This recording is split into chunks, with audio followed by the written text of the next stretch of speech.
इथे संपूर्ण गावाचा कचरा येतो बघा।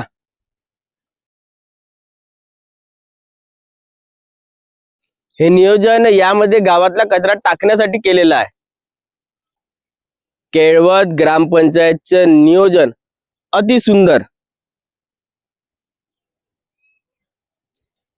आता हे स्विमिंग पूल करणार की कचरा टाकणार आहे की नेमकं काय करणार ते मलाही माहित नाही।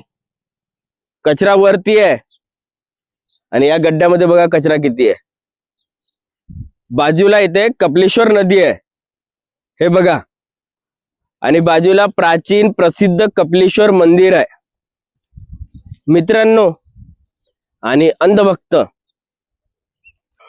पावसाळ्यामध्ये यामधला 2% पण कचरा यावाल्या कपिलेश्वर नदीमध्ये जाणार नाही का? त्याच्यामुळे प्रदूषण नाही होणार, पाणी दूषित नाही होणार। केळवद ग्रामपंचायत मध्ये सत्ता भारतीय जनता पार्टीची आहे, माझ्या पक्षाची आहे। केळवद गावाचा एवढा सुंदर विकास। रेती महाग असल्यामुळे मी सध्या बेरोजगार आहे, माझ्याजवळ कुठलेही काम नाही, त्यामुळे आता माझ्याजवळ हे काम आहे। सध्याचा पदभार स्वीकारलेले सन्माननीय सरपंच महोदय साहेब केळवद ग्रामपंचायत, तुम्ही याकडे लक्ष द्या।